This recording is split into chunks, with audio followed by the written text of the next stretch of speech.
بسم اللہ الرحمن الرحیم۔ آج کی بات چیت کا موضوع اسلامی فلسفہ ہے۔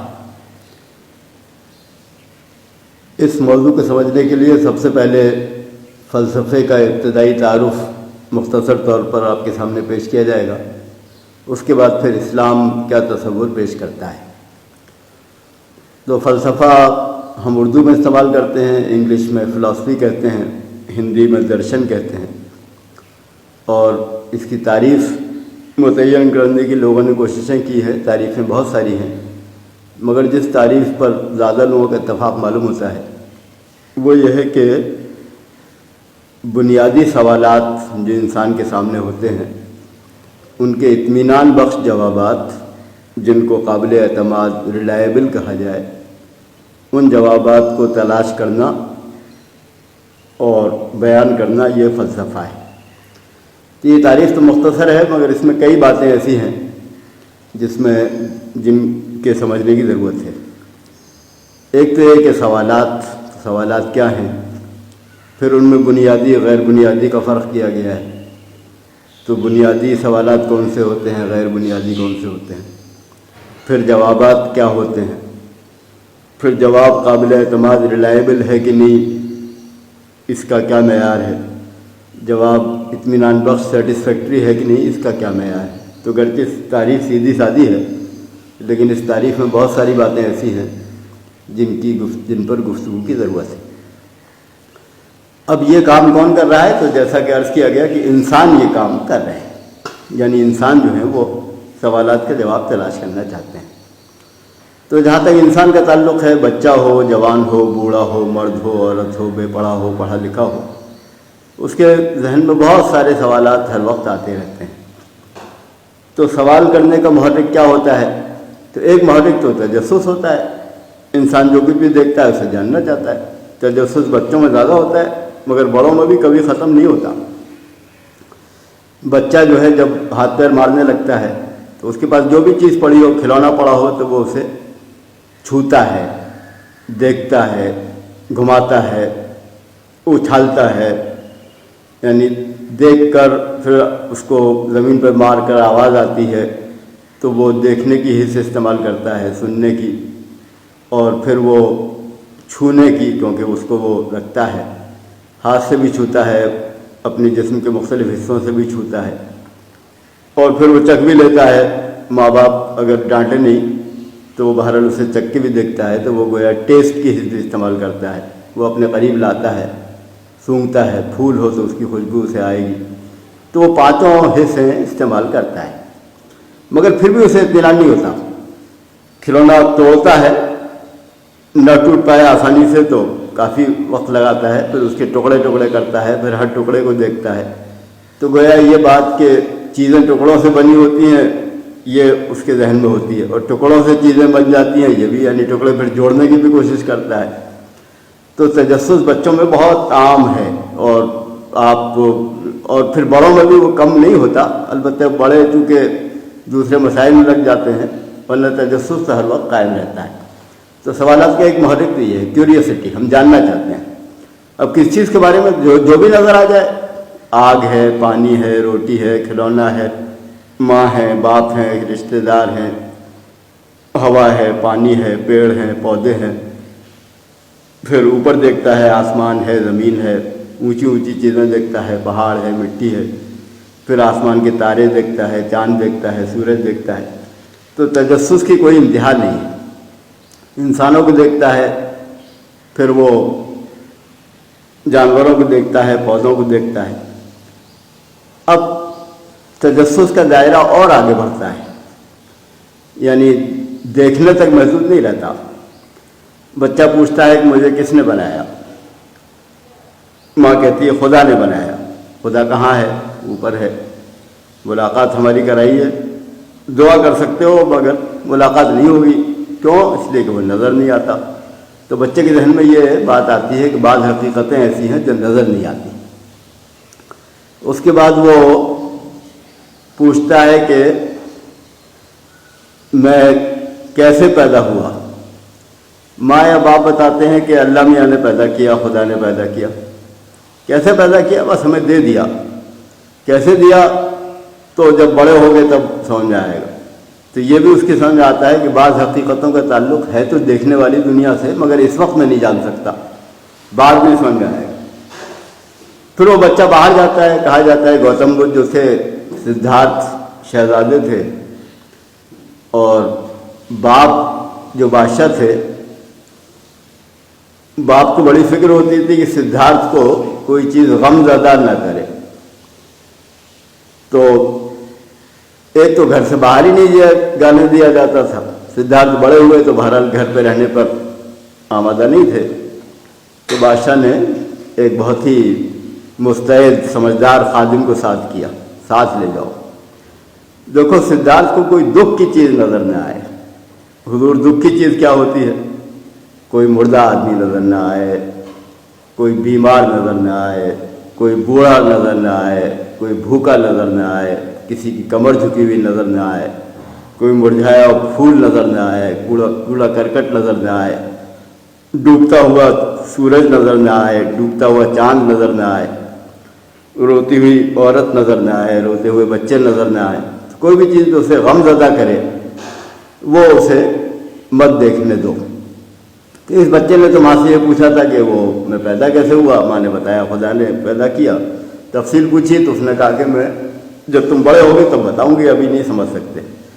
تو اسے یہ خیال آیا کہ بعض حقیقتیں ایسی ہیں جنہیں میں دیکھ رہا ہوں روزانہ، روٹی ہے، ماں ہے، باپ ہے، لیکن بعض حقیقتیں ایسی ہیں جن کو نہیں دیکھ سکتا، مثلا خدا ہے. بعض ایسی ہیں کہ اس وقت نہیں دیکھ سکتا، یعنی پیدائش میری کیسے ہوئی بعد میں سمجھ آ جائے گا. پھر وہ باہر نکلتا ہے تو گوتم بدھ جو تھے باوجود اس کے کہ خادم بڑا مستعد تھا، مگر بہرحال واسطہ پڑ ہی گیا. بوڑھا آدمی نظر آیا، کمر جھکی ہوئی ہے. خادم سے پوچھا یہ کیا معاملہ ہے؟ خادم نے کچھ ٹال مٹول کی، شہزادے نے اصرار کیا. شہزادے کے اصرار پہ بتانا پڑا کہ ایسا ہوتا ہے کہ لوگوں کی عمر بڑھتی ہے تو وہ کمر جھک جاتی ہے، چل نہیں پاتے، بوڑھے ہو جاتے ہیں. تو سدھارتھ نے پوچھا میں بھی ہو جاؤں گا؟ ہاں آپ بھی ہو جائیں گے. اب خادم المناسب سمجھا کہ واپس چلیں، چلیے حضور. تو واپس آئے. پھر ایک دن ایک بیمار آدمی دیکھا، ایک دن ایک مردہ شخص دیکھا. تو غرض ہے کہ دکھ کے سارے مناظر دیکھ لیے. بادشاہ کا پلان فیل ہو گیا، سب نظر آ گیا. دنیا میں سکھ ہے، محل میں رہتے ہیں، اچھا کھانا ہے، مگر دنیا میں دکھ بھی ہے. تو دنیا یہ خلقی نہیں ہے، سکھ بھی ہے، دکھ بھی ہے. تو اب یہ سوال جو اس بچے کے سامنے تھا کہ میں پیدا کیسے ہوا، تو سدھارتھ کو یہ بھی معلوم ہو گیا کہ لوگ مرتے بھی ہیں. یہ بھی پوچھتا ہے پھر ماں سے کہ لوگ مرتے ہیں؟ ہاں. آپ بھی مریں گی؟ جی جی. میں بھی مروں گا؟ ہاں ہاں. کتنے دن بعد؟ ہمیں نہیں معلوم. پھر کیا ہوگا مرنے کے بعد؟ تو مرنے کے بعد یہ ہوگا کہ فرشتے آئیں گے. اچھا فرشتے کیا ہوتے ہیں؟ تو اب اسے اس کی جو نہ دیکھنے والی دنیا ہے اس کے بارے میں اضافہ ہوا. خدا نظر نہیں آتا، فرشتے نظر نہیں آتے، مگر وہ ہوتے کیا ہیں؟ تو بڑے طاقتور ہوتے ہیں، ان کے پر ہوتے ہیں. کیسے پتہ چلا آپ کو؟ کہ خدا نے اپنی کتاب میں بتایا ہے، قرآن. اچھا تو کتاب کہاں سے آئی؟ کتاب نبی لائے. نبی کون ہوتے ہیں؟ انسان ہوتے ہیں. مگر کتاب کون لایا ان کے پاس؟ تو فرشتہ لایا زبانی. تو فرشتہ جو ہے وہ یہ کرتا ہے، پیغام لاتا ہے، مگر کتاب لکھی ہوئی نہیں لایا، وہ لکھی انسانوں نے. تو اس کی یہ جو دنیا جو نظر نہیں آتی، غیب کی دنیا ہے، دا انویزیبل ورلڈ، اس کے بارے میں تعارف میں اضافہ ہوا. اس میں خدا ہے، فرشتہ ہے، اور فرشتہ جو ہے وہ پیغام لاتا ہے اور سناتا ہے. نبی انسان ہے، یعنی اس دنیا کا ہے، مگر فرشتے سے ملتا ہے، یعنی اس دنیا والے مخلوق سے ملتا ہے. تو اب بچے کو یہ بھی سمجھ میں آیا کہ ہم یہ دنیا جو ہماری ہے اور وہ دنیا جو نظر نہیں آتی ہیں تو الگ الگ، مگر ایسے نہیں ہے کہ کوئی تعلق ہی نہ ہو، بلکہ فرشتہ آتا ہے. پھر وہ وہاں بھی آئے گا. مرنے کے بعد فرشتے ایک نہیں دو آئیں گے، سوالات کریں گے. تو یہ تو مرنے کے بعد ہوا. اس وقت وہ کتاب لے کر آتا ہے. اس وقت کچھ اور بھی کرتا ہے. ہاں، ہر آدمی کے ساتھ 2 فرشتے مقرر ہیں. دیکھتے ہیں کہ تم نے اچھا کام کیا، خدا کو یاد کیا، انسانوں کی مدد کی. یا برا کام کیا، کسی کو ستایا، کسی کا مذاق اڑایا، تو وہ نوٹ کرتے رہتے ہیں۔ تو وہ غیب کی دنیا ہے تو الگ، مگر ایسی الگ نہیں ہے کہ وہ ہم سے دور ہو، بلکہ وہ تو ہر وقت قریب ہے۔ پھر خدا کے بارے میں وہ جاننا چاہتا ہے کہ نظر تو نہیں آتا مگر کیسا ہے۔ تو اس نے پیدا کیا، روزی بھی وہی دیتا ہے، حکم بھی اسی کا چلتا ہے، سورج اس کے حکم سے نکلتا ہے، وہ تمہاری گردن کے رگ سے بھی قریب ہے۔ تو یہ غیب کی دنیا کچھ دور نہیں ہے۔ تو اس بچے کے سامنے سوال تھا کہ سوالات کس چیز کے بارے میں؟ تو بڑے کے بارے میں بھی سوال ہے۔ تو سوال محرک کیا ہے؟ تو ایک محرک ہے تجسس۔ اب ایک اور محرک ہے، وہ یہ ہے کہ انسان کی بہت سی ضرورتیں ہیں۔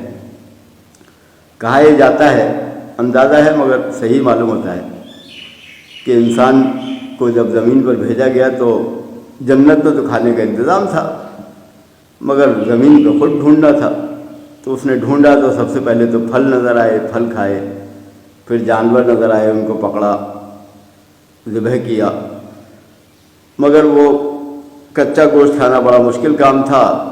ایک دن آگ جلتی ہوئی نظر آئی تو آگ پر پکانا شروع کر دیا، تو آگ پہ پکایا تو کھانا اچھا ہو گیا۔ تو ایک ضرورت ہے کھانے کی، تو کھانے کے لیے اس نے تلاش کیا کون کون سی چیزیں میں کھا سکتا ہوں۔ ایک دن دیکھا کہ ایک آدمی نے ایک چیز کھائی اور وہ بیمار ہو گیا، تو بھئی کون سا پودا ہے؟ دیکھا تو وہ پودا جو تھا تمباکو کا تھا۔ تو اسے اندازہ ہو گیا کہ مجھے کھانے کی تلاش ہے مگر تجربہ کرنا پڑے گا، یہ کھا کے دیکھوں آم تو اچھا لگتا ہے، تمباکو کھاؤں تو بیمار ہو جاتا ہوں۔ تو دوسری وجہ یہ ہے کہ وہ ضرورت جو اس کی ہے، کھانا چاہیے، تو کھانے کے لیے پھل ہر چیز مگر نہیں کھا سکتا، تو اسے دیکھنا پڑے گا کون سی چیز کھانے کے لائق ہے۔ پھر اس کی ضرورت ہے کہ اسے کپڑے چاہیے، کپڑے کے لیے کچھ تلاش کیا، پہلے پتے تلاش کیے، پھر کپاس تلاش کی۔ پھر اس کی ضرورت ہے کہ رات میں حفاظت سے رہے تو آگ جلائی، پھر اور حفاظت چاہیے تو گھر بنائے، پھر وہ بیمار پڑا تو جڑی بوٹیاں تلاش کی، پھر باپ نے شکار کرنا سیکھا تو بیٹے کو بھی سکھایا، تو سکھانا بھی ضرورت ہے، سیکھنا بھی ضرورت ہے۔ تو کیسے سکھائیں گے؟ لوگ بیٹھیں گے، علاج کیسے کریں گے؟ تو یہ سب انسان کی ضرورتیں ہیں۔ اسے گھر کی ضرورت ہے، اسے لباس کی ضرورت ہے، اسے کھانے کی ضرورت ہے، اسے علاج کی ضرورت ہے، اسے تعلیم کی ضرورت ہے، اسے تربیت کی ضرورت ہے۔ پھر وہ اگتا جاتا ہے، اسے تفریح کی بھی ضرورت ہے، اسے دور جانا ہے پیدل جائے لیکن کچھ تیز ذریعہ ہو، جانوروں کی ضرورت ہے، گھوڑے کی ضرورت ہے۔ پھر پہیہ نظر آیا تب جانا اور بھی آسان ہو گیا، تو جانا بھی ہماری ایک ضرورت ہے، کیسے جائیں؟ پھر بات چیت کیسے کریں؟ کوئی آدمی یہاں ہے تو بات کی، دور ہے تو زور سے بولے، اب بہت دور ہے تو آگ جلائی، اسے معلوم ہو گیا کہ ہم یہاں ہیں۔ اور بھی دور ہے، جو جھنڈا لہرایا، بتا دیا کہ جھنڈا ایسے لہرے گا۔ اور پھر آج کی دنیا آئی جس میں موبائل ہیں، یہ ہے وہ ہے، تو بات چیت قریب کی دور کی یہ بھی ہماری ضرورت ہے۔ پھر ایک انسان کا دوسرے سے جھگڑا بھی ہو جائے گا، طاقتور کمزور کو مارے گا تو کمزور بھی اس کو بھی ضرورت ہے، دفاع کرے تو اسے ہتھیاروں کی بھی ضرورت ہے، تیر کی، کمان کی۔ تو انسان کی ضرورتوں کا دائرہ بڑھتا چلا جاتا ہے۔ پھر تعلیم کے علاوہ اسے تربیت کی بھی ضرورت ہے، جھوٹ بولنا چاہیے کہ سچ بولنا چاہیے۔ پھر اسے اس کی بھی ضرورت ہے کہ کچھ تجربے تو اس نے دیکھے، باپ کو دیکھا کہ تیر چلایا اور ہرن مر گیا، لیکن دادا کیا کرتا رہا؟ تو دادا کو تو نہیں دیکھا، تو دادا اور بہت کچھ کرتا رہا، تو اسے تاریخ کی بھی ضرورت ہے، آج کے تجربات کیا ہیں مگر پرانے کیا تھے۔ تو ضرورتوں کا دائرہ بڑا وسیع ہے۔ تو ایک سوالات وہ کیوں کرتا ہے؟ ایک تو ایک وہ جاننا چاہتا ہے ہر چیز کے بارے میں۔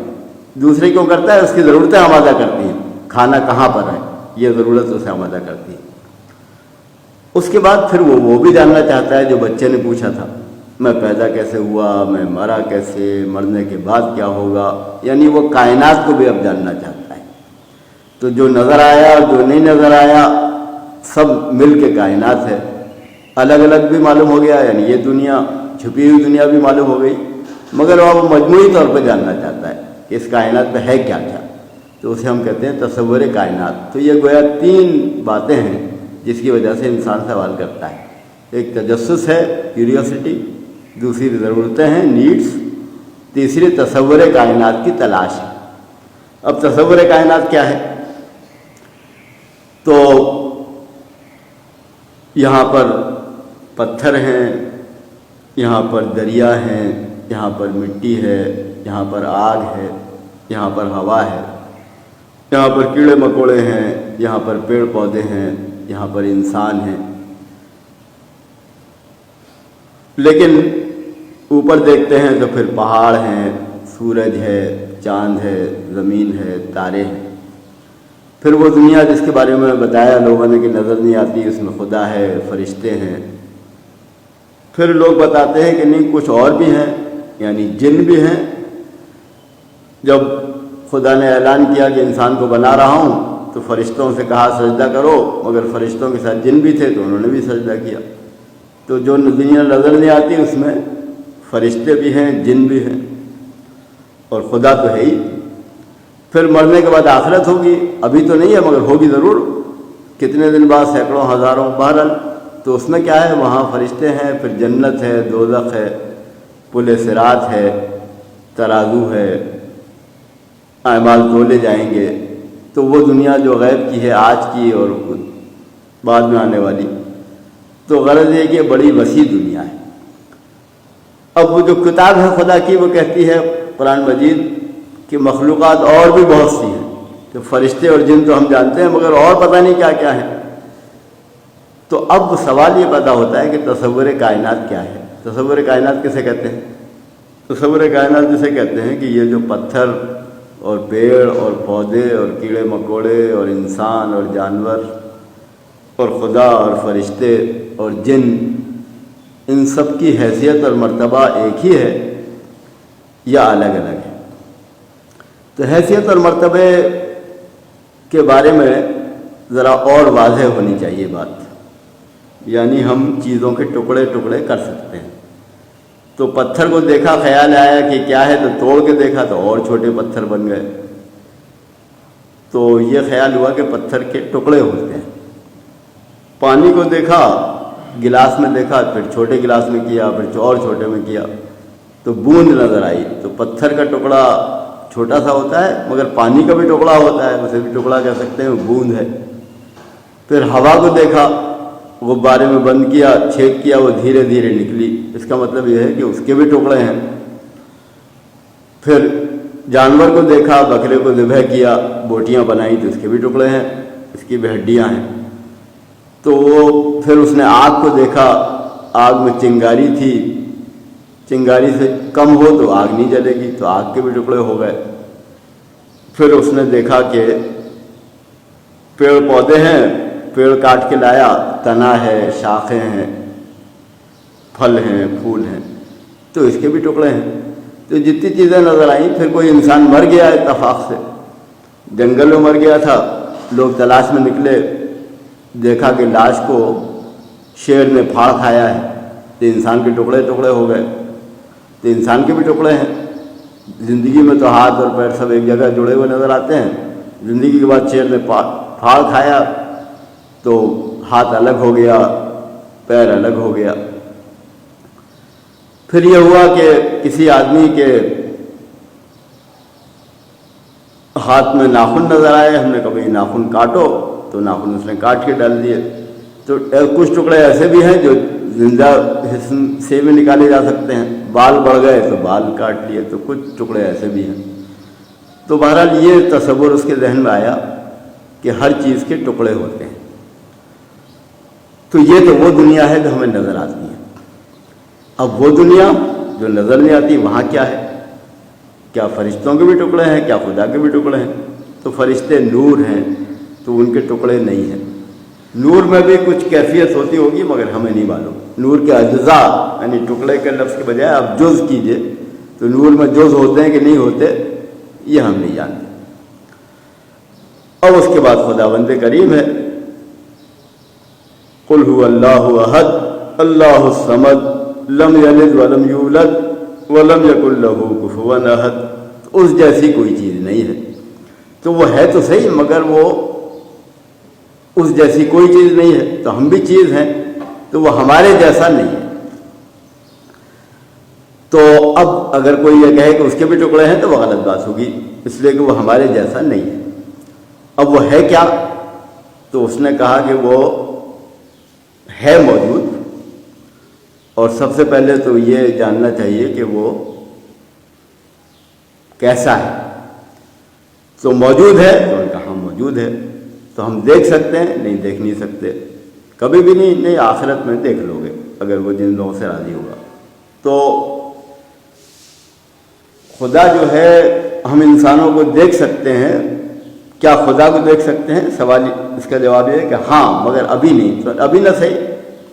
کیا خدا کی سن سکتے ہیں؟ ہاں، اس نے پیغام بھیجا، سن سکتے ہو، اور آخرت میں وہ بات کرے گا اور زیادہ سن لو گے۔ تو کیا اس کی بات سن سکتے ہیں؟ بالکل سن سکتے ہیں۔ تو اب وہ ہستی ہے، اور کیسی ہستی ہے اس کو دیکھا جا سکتا ہے، ہم دیکھیں گے، اس کی بات سنی جا سکتی ہے۔ کیا ہم اس سے بات کر سکتے ہیں؟ ہاں، دعا کر سکتے ہو۔ آخرت میں بھی کر سکتے ہیں؟ ہاں، آخرت میں بھی کر سکتے ہو، یہاں بھی کر سکتے ہو۔ وہ جواب دیتا ہے؟ ہاں، وہ جواب دیتا ہے، آواز سے دیتا ہے۔ آواز سے صرف نبیوں کو دیتا ہے، عام انسانوں کو جواب عمل سے دیتا ہے۔ انسان نے دعا کی، بھوکا ہے، مجھے کھانا مل جائے، اور پھر کھانے کی تلاش میں نکلا۔ اب یہ کیسے پتہ چلا کہ دعا کرنا کافی نہیں تھا، تلاش میں بھی نکلنا چاہیے؟ تو وہ جو فرشتے پیغام لائے تھے نبیوں کے پاس، تو اس نے یہ بھی بتایا تھا نبیوں کو کہ یہ جو دنیا ہے، یہ جس میں پیڑ ہیں، پودے ہیں، جانور ہیں، یہ تمہارے تحت کی گئی ہے، یعنی تم اس سے خدمت لے سکتے ہو، اور کچھ چیزیں تمہاری خدمت میں لگی ہوئی ہیں۔ سورج تمہاری خدمت میں لگا ہوا ہے، روز نکلتا ہے، گرمی ملتی ہے اور دھوپ ملتی ہے، توانائی ملتی ہے۔ سورج نہ ہوتا تو یہاں کچھ بھی نہ ہوتا، اس لیے کہ پیڑ پودوں کو توانائی سورج سے ہی ملتی ہے، جانوروں کو پیڑ پودوں سے ملتی ہے، انسانوں کو پیڑ پودوں اور جانوروں سے ملتی ہے، اور پھر زمین جو کچھ اگاتی ہے وہ بھی سورج کی موجودگی کی وجہ سے اگاتی ہے۔ تو اگر سورج نہ ہوتا تو یہاں کچھ بھی نہ ہوتا۔ ایسے ہی معاملہ اور چیزوں کا ہے، چاند نہ ہوتا تو ہماری بہت سی ضرورتیں پوری نہ ہوتی۔ تو اب یہ بتایا اس نے کہ یہ سب چیزیں جو یہاں موجود ہیں تمہاری خدمت میں لگی ہوئی ہیں۔ اب سورج سے تو تم خدمت نہیں لے سکتے، تم جو ہے جانتے ہو، گھڑی تم نے بنا لی، پہلے تو پانی کی گھڑی بنائی، پھر دھوپ کی گھڑی بنائی، مگر بالآخر ایسی گھڑیاں بن گئیں کہ بھئی وقت طے کر لیتے ہیں ہم۔ کیسے طے کرتے ہیں؟ صبح سورج نکلتا ہے، شام کو ڈوبتا ہے، تو ہمیشہ اتنا ہی وقت ہوتا ہے؟ نہیں، ہمیشہ اتنا تو نہیں ہوتا، 12 گھنٹے بھی ہوتا ہے، 13 گھنٹے بھی ہوتا ہے، 14 گھنٹے بھی ہوتا ہے، 11 گھنٹے بھی ہوتا ہے، 10 گھنٹے بھی ہوتا ہے۔ لیکن بہرحال آج کا وقت ہمیں معلوم ہے، آج دن جو ہے 12 گھنٹے کا ہے۔ کل کتنا ہوگا؟ کچھ کم ہو جائے گا یا زیادہ، 12:01 ہو جائے گا۔ تو روزانہ بدلتا ہے، مگر بہت تیزی سے نہیں بدلتا، آہستہ آہستہ بدلتا جاتا ہے۔ تو دن بڑھتا جاتا ہے اور بڑھتا رہتا ہے، پھر گھٹتا جاتا ہے، یہاں تک کہ 365 دن کے بعد اتنا ہی بڑا دن پھر ہو جاتا ہے۔ تو انسانوں نے سمجھا کہ یہ مدت ہے، آج سے لے کر 365 دن بعد، اس مدت کو ایک سال کہا۔ تو وہ جو سال کہا وہ سورج کے حساب سے طے ہوا، کیونکہ سورج کتنی دیر نکلا، سال طے ہو گیا۔ تو سورج تو روز نکلتا ہے، صبح آپ دیکھیں تو دیکھ سکتے ہیں، دن میں دیکھیں تو اتنا تیز ہوتا ہے کہ دیکھ نہیں سکتے، بینائی خراب ہو جائے گی۔ لیکن یہ ہمیں معلوم ہے کہ صبح دیکھیں اسے تو وہ گول نظر آتا ہے، اور رات شام کو ڈوبتا ہے تب بھی اتنا ہی بڑا گول ہوتا ہے۔ اور دن میں کیا ہوتا ہے تو دیکھنا تو ممکن نہیں ہے، لیکن کچھ کالا کپڑا وپڑا لا کے دیکھیے تو کچھ دیر دیکھ سکتے ہیں، تو یہ اندازہ ہمیں ہو جائے گا کہ وہ جتنا بڑا تھا اتنا ہی بڑا رہتا ہے، یعنی وہ جو گولا جتنا بڑا تھا شام کو اتنا ہی صبح کو، اتنا ہی دوپہر کو۔ مگر یہ چاند کا کیا قصہ ہے؟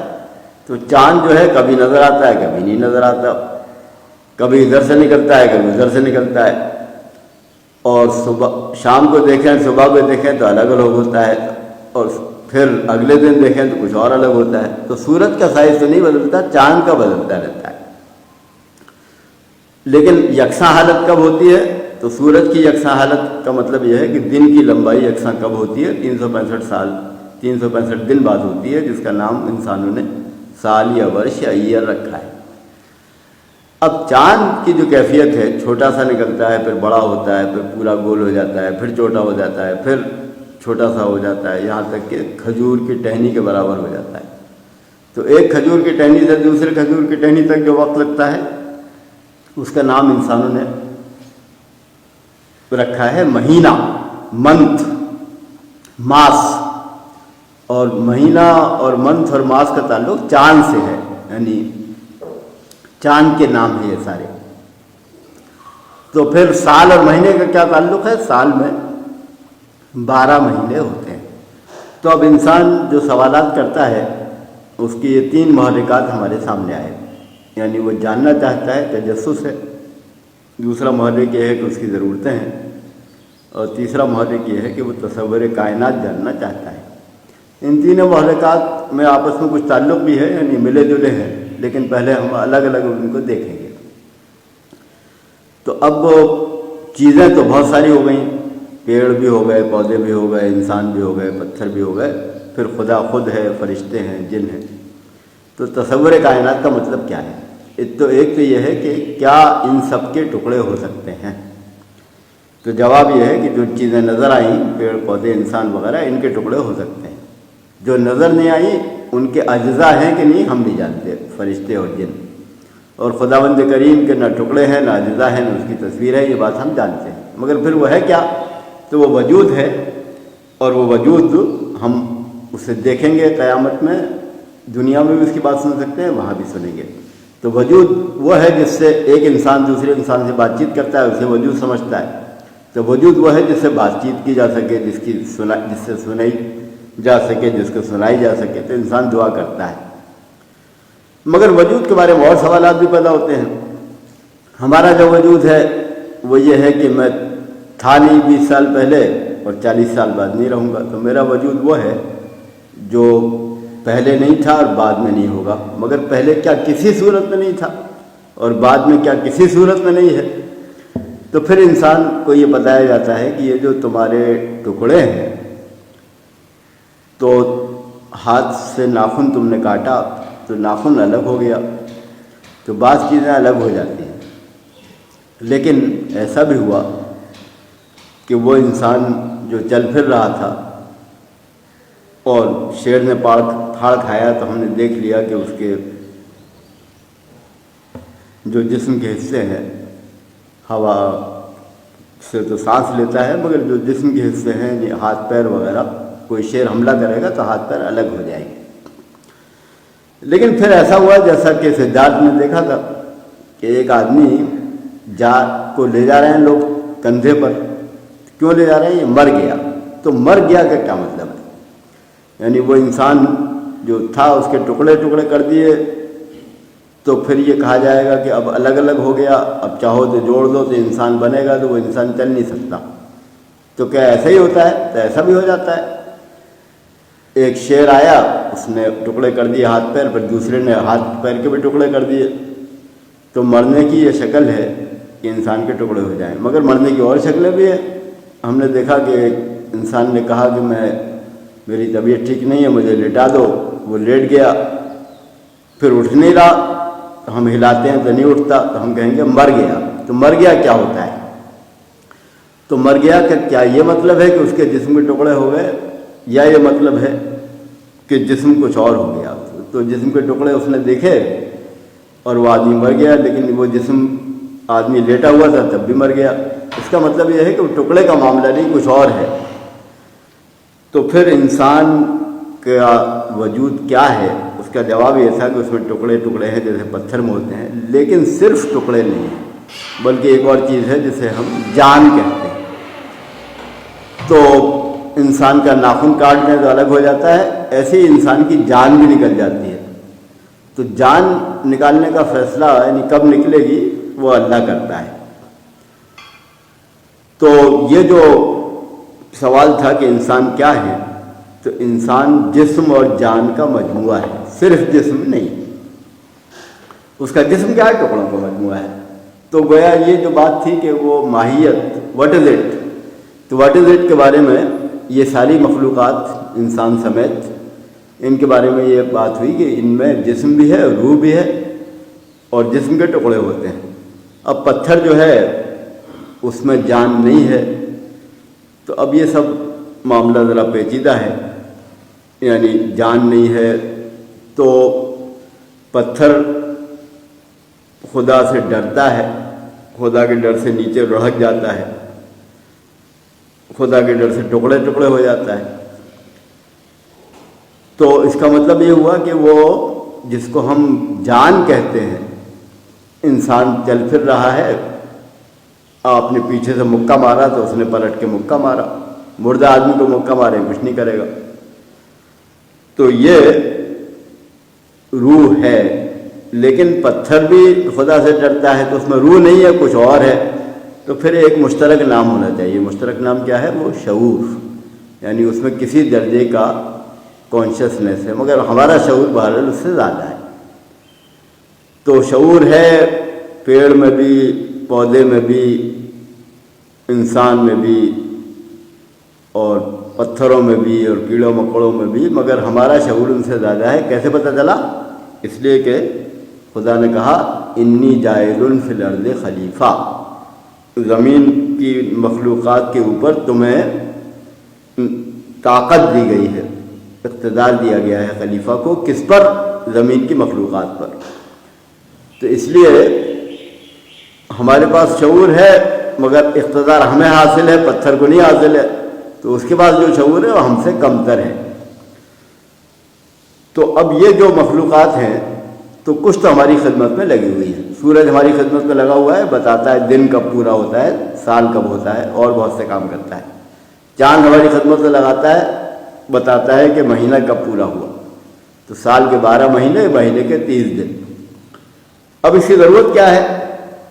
تو ضرورت اس لیے ہے کہ میں نے گیہوں بویا، بیج چند مہینے میں پیڑ اگایا، پودا اگایا، پھر وہ سوکھ گیا، گیہوں نکال لیے، پیسا، آٹا بنایا، روٹی بنائی، پھر 3 مہینے بعد خیال آیا کہ پھر گیہوں بوؤں، تو بویا، کچھ بھی نہیں ہوگا، کچھ اور بویا، وہ اگایا، تو اب مجھے معلوم ہو گیا کہ گیہوں بوتا ہوں مگر 3 مہینے بعد تو نہیں بو سکتا، پھر اور کسی زمانے میں بوؤں گا۔ پھر گنا بویا، 1 مہینے بعد پھر بویا، بو سکتے ہیں، مگر 6-7 مہینے بعد اسے بھی نہیں بو سکتے۔ اب وہ 12 مہینے جب ہو گئے گیہوں کو بوئے ہوئے تو دوبارہ بویا تو وہ اگایا۔ اس کا مطلب یہ ہوا کہ 12 مہینے بعد تو اگی آئے گا۔ تو سال معلوم کرنے کی ضرورت کیا ہے؟ کہ ہمیں معلوم ہو جائے کہ کب فصل کب بوئیں، کون سی فصل کب بوئیں، گیہوں کب بوئیں، جو کب بوئیں۔ تو یہ ضرورت ہے۔ اب دن معلوم ہونے کی ضرورت کیا ہے؟ تو اس وقت روشنی ہے، اب اتنی روشنی کتنی دیر بعد ہوگی؟ 1 دن بعد ہوگی، 24 گھنٹے بعد۔ تو اگر ہمیں کہیں جانا ہے کتنی دیر لگے گی؟ تو روشنی کا پلان بنائیں گے۔ لیکن 1 ہفتے بعد جانا ہے تو دن بجائے 12 گھنٹے کے 12.25 گھنٹے کا ہی ہو جائے گا۔ تو یہ بھی معلوم ہونا چاہیے کہ وہ دن کیسے گھٹتا ہے، کیسے بڑھتا ہے۔ تو 1 مہینے میں بھی گھٹتا بڑھتا ہے، مگر مہینے، 1 مہینہ اور دوسرے مہینے میں جو فرق ہوتا ہے وہ چاند سے معلوم ہو جاتا ہے۔ تو دنوں میں بھی فرق ہوتا ہے، اس میں بھی فرق ہوتا ہے۔ تو اس نے زمین آسمان کی چیزوں کو ہماری خدمت میں لگا دیا۔ اب ہم ان سے خدمت لے سکتے ہیں۔ خدمت لے سکنے کا کیا مطلب ہے؟ تو مجھے معلوم ہوا ہے کہ 6:05 پہ سورج نکلے گا، اور سال بھر بعد پھر 6:05 پہ نکلے گا۔ لیکن میں نے سورج سے کہا کہ کل جو ہے تم 6:10 پہ نکلنا،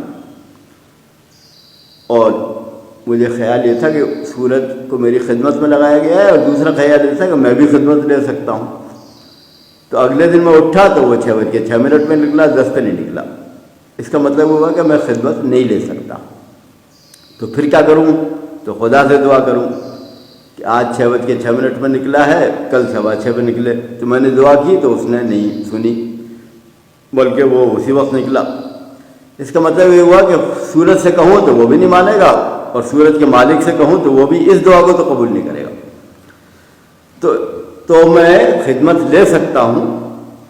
تو یا وہ خدمت کر رہی ہے چیز. تو پہلا سوال یعنی کیا سب چیزیں خدمت کر رہی ہیں؟ اس کا جواب یہ ہے کہ ہاں سب خدمت کر رہی ہیں. کیا سب سے ہم خدمت لے سکتے ہیں؟ نہیں، سب سے نہیں لے سکتے. کیا کسی سے نہیں لے سکتے؟ نہیں، کچھ سے لے سکتے ہیں. مثال کے طور پر کیا؟ مثال کے طور پر یہ کہ ہمیں ایک 4 پیروں والا جانور نظر آیا دوڑتا ہوا. تو ہم نے سوچا اسے پکڑیں. 2-4 آدمی جمع ہوئے، کوئی ادھر سے آیا کوئی ادھر سے آیا، اسے پکڑ لیا. یہ تو دوڑا تھا تیز، ہم سے اتنا تیز نہیں دوڑ سکتے. تو اب اس پر ہم بیٹھیں گے. تو تم پکڑے رہو، میں بیٹھوں گا. وہ دوڑا اور مجھے ہلایا اور میں گر پڑا. لیکن بہرحال کچھ تجربے کے بعد ہم نے اس کے منہ میں لگام ڈال لی اور بہت سے تجربے کیے. تو اب وہ گرتے ورتے نہیں ہیں. تو کیا گھوڑے سے، اس کا نام گھوڑا رکھا، تو کیا گھوڑے سے خدمت دے سکتے ہیں؟ ہاں. گھوڑے کو باندھ کے لے آئے، جب دل چاہا. سورج سے تو کہا تھا کہ 6:05 پہ نکلنا، سورج نے کچھ نہیں کیا. اور گھوڑے سے کچھ کہنے کی ضرورت نہیں. 6:05 پہ جانا ہے، اس گھوڑے کو کھولیے، گھوڑا کچھ نہیں کر سکتا، آپ بیٹھیے. تو گھوڑے سے ہم خدمت لے سکتے ہیں. پھر کھانے کی ضرورت ہے، تو کھانے میں بھینس ہے، گائے ہے، اپنے بچوں کو دودھ پلاتی ہے. تو وہ دودھ ہم نے پی کے دیکھا، بڑا اچھا لگا، تو ہم اس کا دودھ پی سکتے ہیں، یہ خدمت دے سکتے ہیں. پھر ہمیں لباس چاہیے، تو وہ کپاس سے سوت بنایا، لیکن ایک جانور مر گیا، ہرن مر گیا، تو اس کی کھال اتاری، تو اس سے بھی کپڑا بنا سکتے ہیں. تو جانور جب تک زندہ رہے ان سے دودھ لے سکتے ہیں، ذبح کر کے ان کا گوشت کھا سکتے ہیں، ان پر سواری کر سکتے ہیں. تو اب سوال یہ ہے کہ کسی جانور سے ہم کہیں کہ فلاں کام کر دو، تو کیا ایسا بھی ہو جاتا ہے؟ ہاں، ایسا بھی ہو جاتا ہے. کتے سے آپ نے کہا جاؤ شکار پکڑ لاؤ، کچھ دن میں سیکھ جائے گا، پکڑ لایا کرے گا. تو خدمت سے ایسے بھی لے سکتے ہیں کہ ہم اس میں سوار ہو گئے، کچھ نہیں کہا، مگر اس سے بات بھی کر سکتے ہیں. اور اس کو جب بلائیں گے کہ آ جاؤ، تو وہ جواب بھی دے گا. آنے کا موڈ ہوگا تو دم ہلائے گا، نہیں موڈ ہوگا تو بھونکے گا. تو وہ جواب بھی دے سکتا ہے. تو ہم انسانوں سے بات کرتے ہیں، تو پھر بعض جانوروں سے بھی بات کر سکتے ہیں، کتوں سے بھی. ان سے کچھ کہا کام، انہوں نے کر دیا. کبوتر کو کام دیا، خط لے جاؤ، لے گیا. بات بھی کر سکتے ہیں. اس سے کچھ کہا، اس نے وہ آمادہ ہے تو اس نے دم ہلائی، نہیں آمادہ ہے تو وہ اس نے بھونک کر انکار کیا. تو یہ تو ہم جیسے لوگ ہیں. لیکن ایسے انسان بھی تھے جو ہر ایک سے بات کر سکتے تھے. سلیمان علیہ السلام تھے، تو وہ ان سے بھی بات کر سکتے تھے، چڑیوں سے، چونٹیوں سے، تو پرندوں سے. تو انہوں نے گھوڑے اور ہاتھی پالے، مگر کبوتر اور پرندے اور ہدہد بھی پال رکھے تھے. اور پھر وہ جو ہوا تھی، اس سے بھی وہ کہتے تھے ادھر کو چل، تو وہ ادھر کو چلتی تھی. جواب تو نہیں دیتی تھی، مگر عملی جواب دیتی تھی. تو ہم تو کتے سے ہی بات کر سکتے ہیں، مگر وہ بہت سارے پرندوں سے بات کر لیتے تھے. ہدہد سے انہوں نے بات کی. تو ان کی فوج میں پھر اللہ تعالیٰ نے جن بھی ان کے قبضے میں دے دیے تھے، عام انسانوں کے قبضے میں تو نہیں ہے. تو وہ انی جاعل فی الارض خلیفہ میں عام انسان کے بارے میں کہا جائے کہ جنوں پر اس کا قبضہ ہے، تو یہ بات صحیح نہیں ہے. تو پھر قبضہ کس پر ہے؟ انی جاعل فی الارض خلیفہ، تو وہ چیزوں پر قبضہ ہے. تو چیزیں کون سی ہیں اور وہ کون سی ہیں جو چیزیں نہیں ہیں؟ چیزیں یعنی تھنگس. تو جن پر ہمارا قبضہ ہے، یعنی جو یا تو ہماری خدمت کر رہی ہیں سورج چاند وغیرہ، یا جن سے خدمت ہم لے سکتے ہیں، پیڑ پودے، ہاتھی گھوڑے، ہوا پانی. تو یہ سب چیزیں ہیں. لیکن جن سے ہم بات کر سکتے ہیں، نہ تو وہ ہماری خدمت کر رہے ہیں، نہ ہم خدمت دے سکتے ہیں. جن ہے، اگر آپ انسانی شکل میں آ جائے تو آپ بات کر سکتے ہیں، لیکن بہرحال وہ آپ کی خدمت نہیں کر رہا. تو اس کا معاملہ ویسے ہی جیسے دوسرے انسانوں کا ہے. میں ہوں، میرا پڑوسی ہے اسلم، تو اسلم میری خدمت کر رہا ہے، ایسا نہیں ہے. اسلم تو اپنے کام میں لگائے، خدمت میں لے سکتا ہوں ایسا بھی نہیں ہے، صرف بات کر سکتا ہوں۔ میں اسلم سے کہوں گا بھائی تم جا رہے ہو بازار، ذرا میرے لیے بھی سبزی لے آنا، تو اسلم کہے گا میرے پاس تو فرصت نہیں ہے بھائی، میں تو نہیں لاؤں گا۔ تو کتے سے کہا تھا شکار کر کے لاؤ تو وہ تو لایا، مگر اسلم سے کہا سبزی لاؤ تو اسلم نہیں لایا۔ تو کتا جو ہے وہ تو خدمت ہم لے سکتے ہیں، انسانوں سے خدمت نہیں لے سکتے۔ ایسے جن ہیں جنہوں سے اگر ہم کہیں کہ ہمارا فلاں کام کر دو، اگر ان کا دل جائے گا کریں گے، نہیں دل جائے گا نہیں کریں گے۔ تو کچھ ہے چیزیں، تھنگس، اور تھنگ کی تعریف یہ ہے کہ یا تو ہماری خدمت کرے یا ہم اس سے خدمت لے سکیں۔ مثال اس کی سورج، چاند، گھوڑے، یہ سب ہے۔ اب تھنگ سے اوپر وجود ہیں جن سے ہم بات کر سکتے ہیں، انسانوں سے بات کر سکتے ہیں، سبزی لے آؤ، چاہیں گے تو مان لیں گے، چاہیں گے نہیں مانیں گے۔ جنوں سے کہہ سکتے ہیں کہ تم جو ہے دور سے کھانا لے آؤ، جن چاہے گا تو لے آئے گا۔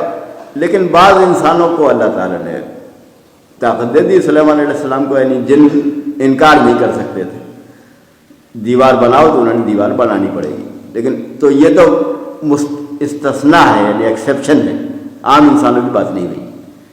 عام انسانوں کی بات یہی ہوئی کہ انسان انسان سے بات کر سکتا ہے، انسان جن سے بات کر سکتا ہے، مگر نہ انسان جن کے تابع ہے نہ جن انسان کے تابع ہے۔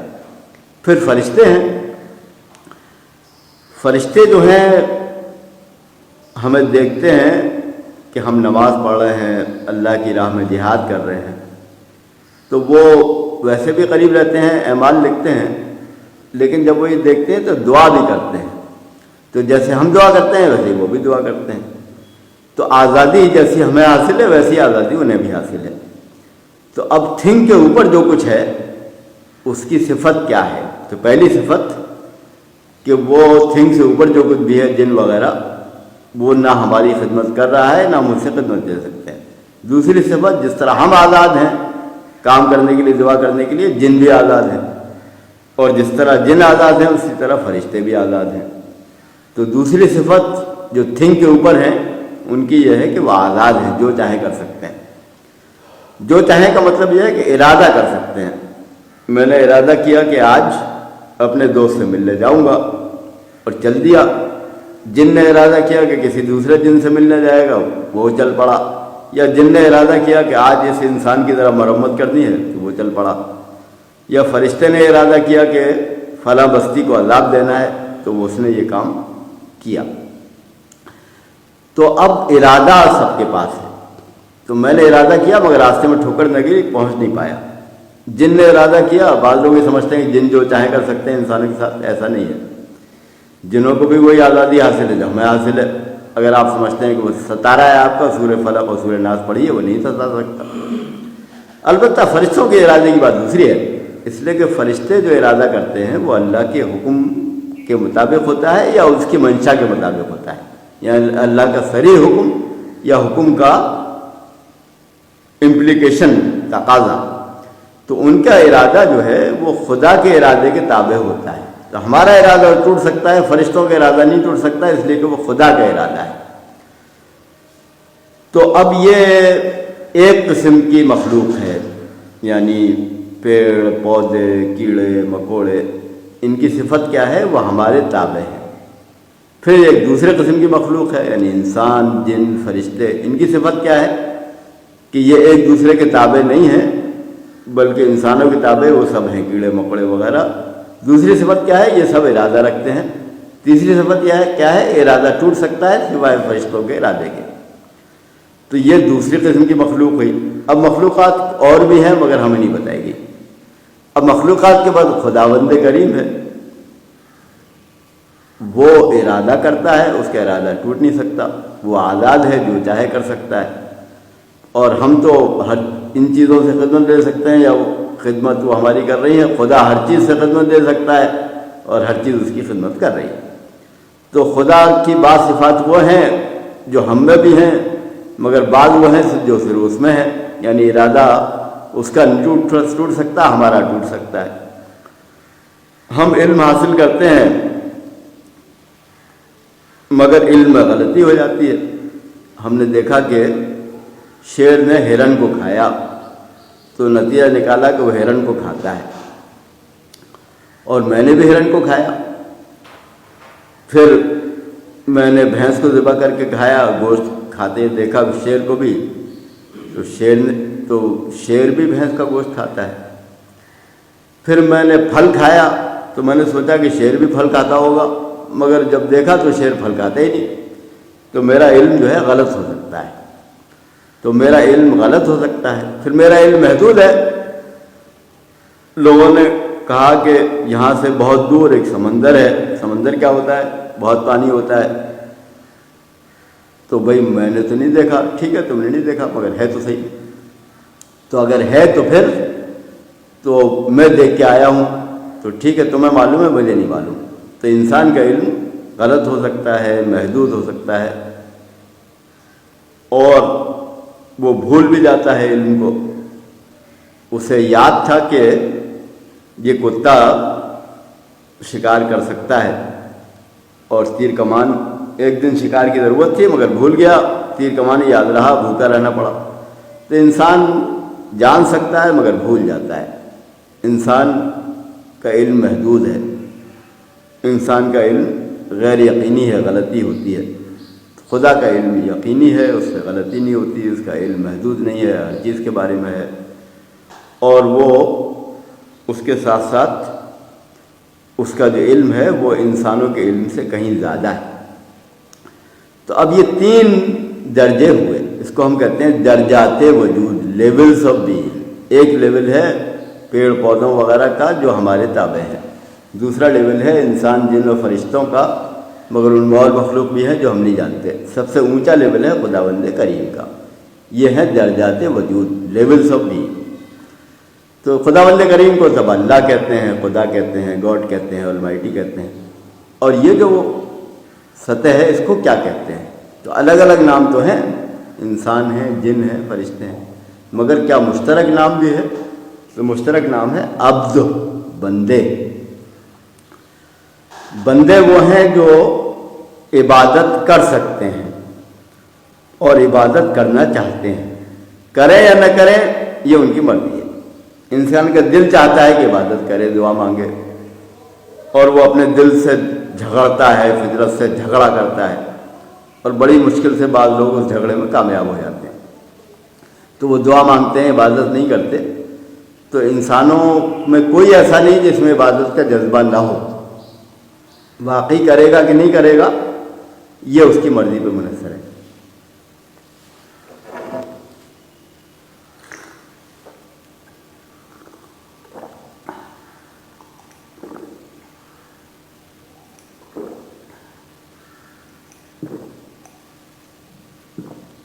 یہی معاملہ جنوں کا ہے، جن بھی چاہتے ہیں عبادت کریں، مگر کریں کہ نہ کریں یہ ان کی مرضی پر ہے۔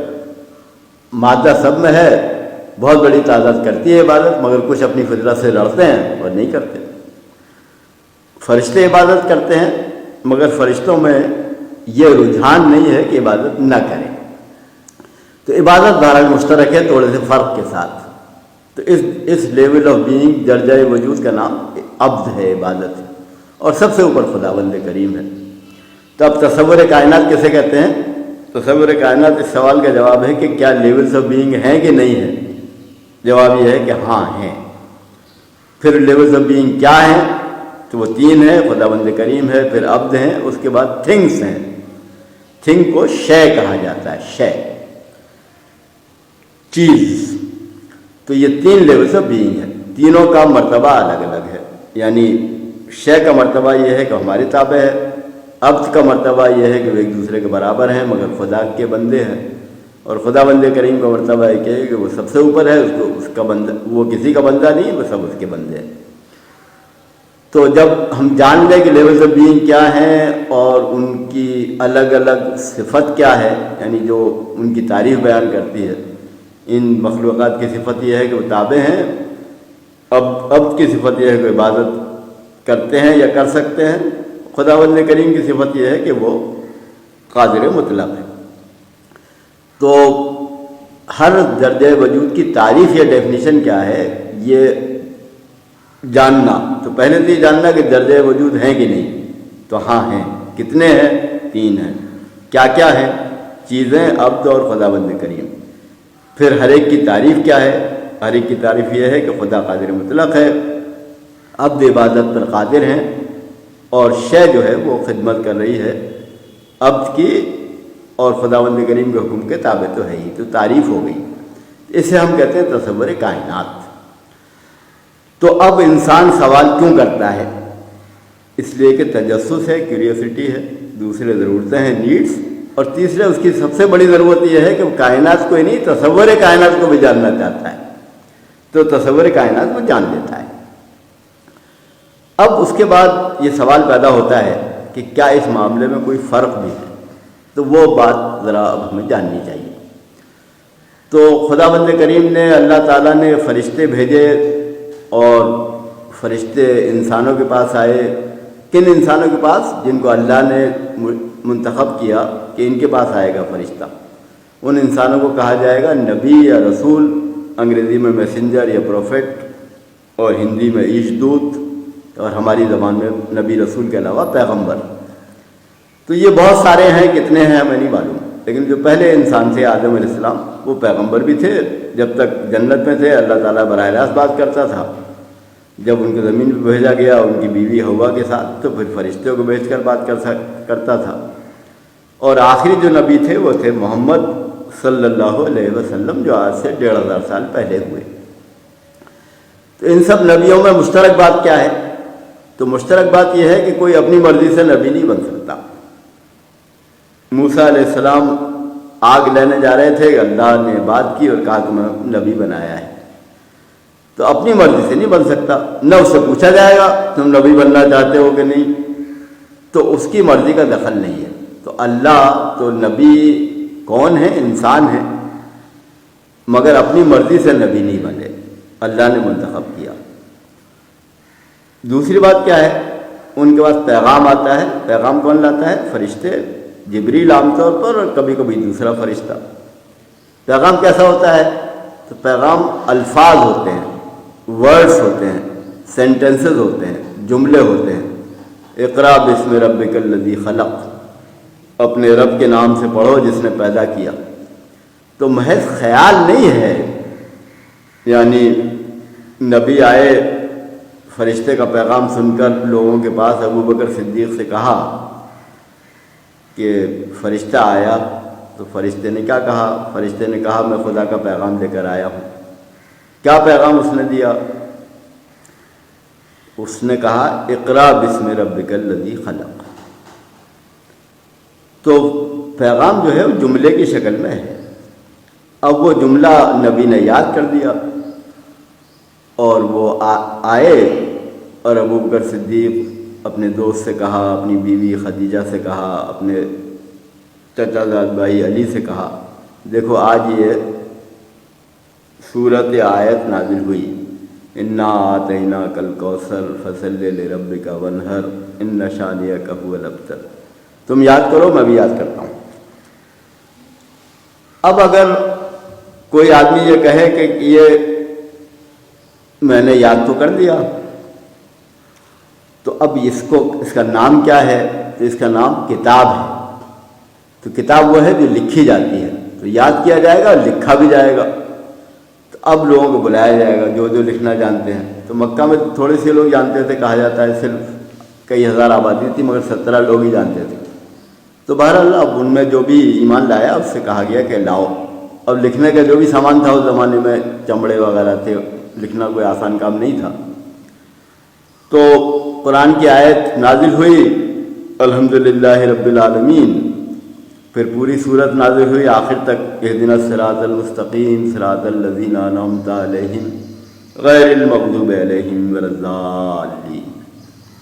تو نبی نے آ کر کہا سب لوگوں سے آؤ بھائی جمع ہو جاؤ، علی بھی آؤ، ابو بکر بھی آؤ، خدیجہ بھی آؤ۔ پھر جو ایمان نہیں لائے تھے ان سے بھی کہا ابو جہل بھی آؤ، ابو لہب بھی آؤ۔ جس کا دل چاہا آیا، جس کا دل چاہا نہیں آیا، مگر سنایا سب کو گیا۔ جس نے سنا اسے یاد ہو گیا کھٹ سے، ایسی زوردار کلام تھا، ایسی روانی تھی دریا جیسی، جو یاد نہیں کرنا چاہتے تو انہیں بھی یاد ہو گیا۔ تو پھر نبی نے